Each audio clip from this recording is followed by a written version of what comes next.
নমস্কার বন্ধুরা, আমি সোনাই। সোনা স্টাইল কিচেন ভিলেজে আপনাদের আবারও অনেক অনেক স্বাগত জানাচ্ছি। খুবই সহজ পদ্ধতিতে কিভাবে ভাপা পিঠে বানানো যায় সে রেসিপি আজ আপনাদের সাথে শেয়ার করছি। একটা গোটা নারকেল ফাটিয়ে ছুরির সাহায্যে এভাবে পুরো নারকেলটাই আমি তুলে নিয়েছি, আর বটিনের সাহায্যে এরকম ছোট ছোট টুকরো করে পেছনের খোসাটা বাদ দিয়ে দিলাম। আপনারা চাইলে অবশ্যই ছুরির সাহায্যেও বাদ দিতে পারেন। একই পদ্ধতিতে পুরো নারকেলের খোসাটা ছাড়িয়ে নেওয়ার পর একটা মিক্সির বোলের মধ্যে ঢেলে নিলাম। এবার 10 থেকে 15 সেকেন্ড মিক্সিটা চালিয়ে নিলে একদম দেখুন নারকেল কোরানোর মতো হয়ে গিয়েছে। এবার কোরা নারকেলটা একটা প্লেটের ওপর ঢেলে নিচ্ছি। এবার এটা সরিয়ে রেখে একটা খেজুর গুড়ের পাটালি নিয়েছি, একটা ছুরির সাহায্যে গুড়টা আমি এভাবে ছিলে নিচ্ছি। আপনারা চাইলে কোনো কিছুর সাহায্যে ভেঙেও নিতে পারেন। এখানে আমি 1 বাটি গুড় নিয়ে নিয়েছি। এদিকে একটা কড়া গরম করে 30 সেকেন্ড মতো নারকেল কোড়াটা নাড়াচাড়া করে নিয়েছি। এবার যে গুড়টা আমি ছিলে রেখেছিলাম সেই গুড়টা নারকেলের সাথে অ্যাড করে নিলাম এবং খন্তির সাহায্যে আবারও নাড়াচাড়া করতে শুরু করলাম। 2 মিনিট সময় নিয়ে নারকেল আর গুড়টা ভেজে নিয়েছি। 3টি এলাচ খুব ভালোভাবে থেতো করে পুরের সাথে মিশিয়ে পুরটা নামিয়ে নিলাম। আবারও একটা কড়া গরম করে নিলাম এবং তাতে 1.5 বাটি জল দিয়ে দিলাম। জলটা হালকা গরম হতে শুরু করছে, এই অবস্থাতে হাফ চামচ নুন দিয়ে দিলাম। এবার একটা খন্তির সাহায্যে নুনটা জলের সাথে ভালোভাবে মিশিয়ে নিলাম এবং জলটা যখনই ফুটে উঠেছে তার উপর 1 বাটি চালের গুঁড়ি নিয়ে নিয়েছি। সেই চালের গুঁড়িটা খন্তির সাহায্যে নাড়তে নাড়তে অল্প অল্প দিতে দিতে একটা ডো বানিয়ে নিলাম। এই সময় একটা জিনিস অবশ্যই মনে রাখতে হবে, খন্তির সাহায্যে নাড়াচাড়াটা কিন্তু একদমই বন্ধ করা যাবে না। কন্টিনিউ নাড়তে হবে এবং জলটা যখনই শুকনো হয়ে যাবে তখনই কড়াটা উনুন থেকে নামিয়ে দিতে হবে।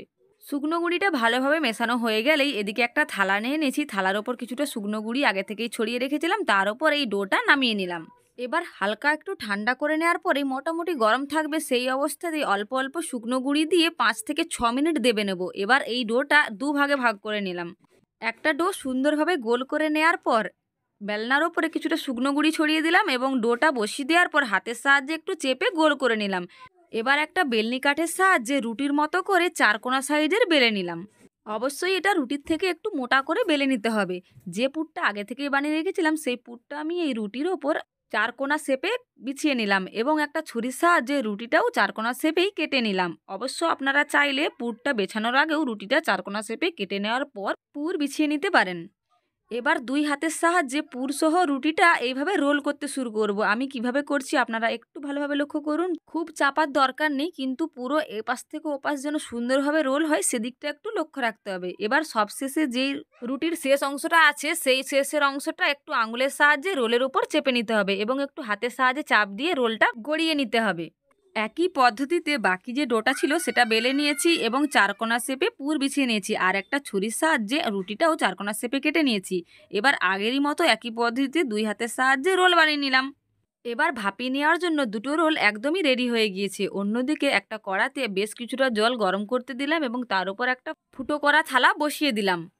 এই থালাতে আগে থেকে আমি একটু তেল মাখিয়ে নিয়েছিলাম এবং যখনই জল থেকে ভাপ উঠতে শুরু করেছে দুটো রোল পরপর সাজিয়ে দিলাম এবং একটা চাপা দিয়ে দিলাম।